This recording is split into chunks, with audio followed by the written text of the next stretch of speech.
حضرت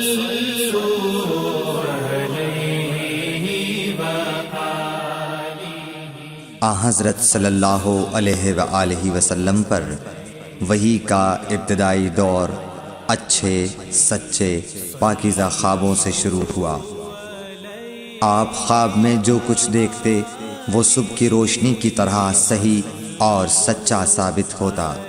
پھر من جانب قدرت آپ تنہائی پسند ہو گئے اور آپ نے غار حرا میں خلوت نشینی اختیار فرمائی اور کئی دن اور رات وہاں مسلسل عبادت اور یاد الہی و ذکر میں مشغول رہنے لگے۔ جب تک گھر آنے کو دل نہ چاہتا توشہ ہمراہ لیے ہوئے وہاں رہتے۔ توشہ ختم ہونے پر ہی اہلیہ محترمہ حضرت خدیجہ رضی اللہ تعالی عنہا کے پاس تشریف لاتے اور کچھ توشہ ہمراہ لے کر پھر وہاں جا کر خلوت گزین ہو جاتے۔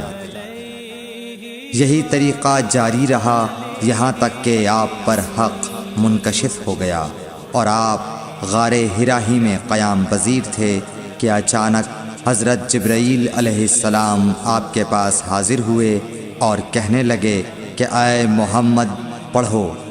آپ فرماتے ہیں کہ میں نے کہا کہ میں پڑھنا نہیں جانتا۔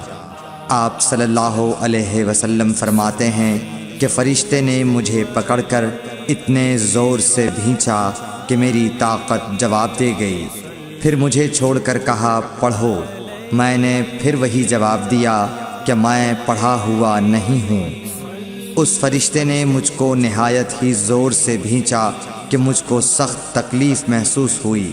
پھر اس نے کہا کہ پڑھ۔ میں نے کہا میں پڑھا ہوا نہیں ہوں۔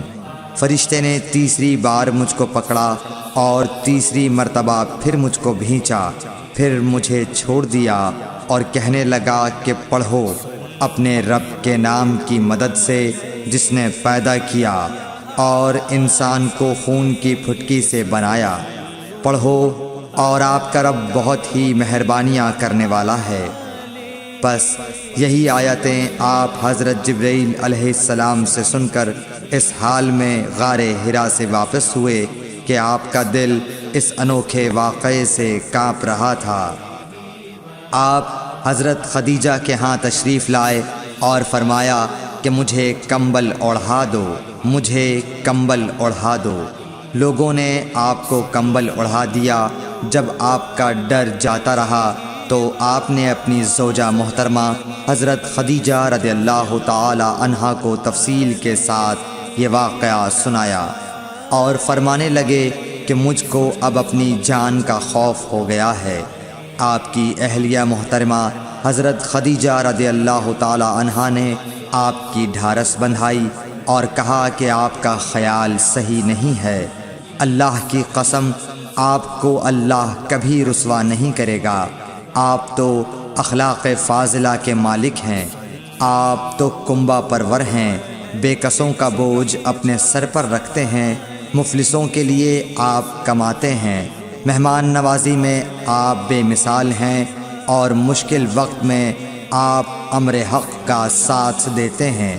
ایسے اوصاف حسنہ والا انسان یوں بے وقت ذلت و خواری کی موت نہیں پا سکتا۔ پھر مزید تسلی کے لیے حضرت خدیجہ رضی اللہ تعالی عنہا آپ کو ورقہ بن نوفل کے پاس لے گئیں جو ان کے چچا زاد بھائی تھے اور زمانہ جاہلیت میں نصرانی مذہب اختیار کر چکے تھے اور عبرانی زبان کے کاتب تھے۔ چنانچہ انجیل کو بھی حسب منشائے خداوندی عبرانی زبان میں لکھا کرتے تھے۔ انجیل سریانی زبان میں نازل ہوئی تھی، پھر اس کا ترجمہ عبرانی زبان میں ہوا۔ ورقہ اسی کو لکھتے تھے۔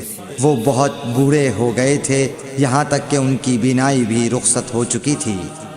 حضرت خدیجہ رضی اللہ تعالی عنہا نے ان کے سامنے آپ کے حالات بیان کیے اور کہا کہ اے چچا زاد بھائی، اپنے بھتیجے محمد صلی اللہ علیہ وسلم کی زبانی ذرا ان کی کیفیت سن لیجئے۔ وہ بولے کہ بھتیجے آپ نے جو کچھ دیکھا ہے اس کی تفصیل سناؤ۔ چنانچہ آپ صلی اللہ علیہ وآلہ وسلم نے از اول تا آخر پورا واقعہ سنایا، جسے سن کر ورقہ بے اختیار ہو کر بول اٹھے کہ یہ تو وہی ناموس معزز رازدان فرشتہ ہے جسے اللہ نے حضرت موسیٰ علیہ السلام پر وحی دے کر بھیجا تھا۔ کاش میں آپ کے اس عہد نبوت کے شروع ہونے پر جواں عمر ہوتا، کاش میں اس وقت تک زندہ رہتا جب کہ آپ کی قوم آپ کو اس شہر سے نکال دے گی۔ رسول کریم صلی اللہ علیہ وآلہ وسلم نے یہ سن کر تعجب سے پوچھا کہ کیا وہ لوگ مجھ کو نکال دیں گے، حالانکہ میں تو ان میں صادق و امین و مقبول ہوں۔ ورقہ بولا، ہاں یہ سب کچھ سچ ہے، مگر جو شخص بھی آپ کی طرح امر حق لے کر آیا لوگ اس کے دشمن ہی ہو گئے ہیں۔ اگر مجھے آپ کی نبوت کا وہ زمانہ مل جائے تو میں آپ کی پوری مدد کروں گا، مگر ورقہ کچھ دنوں کے بعد انتقال کر گئے، پھر کچھ عرصے تک وحی کی آمد موقوف رہی۔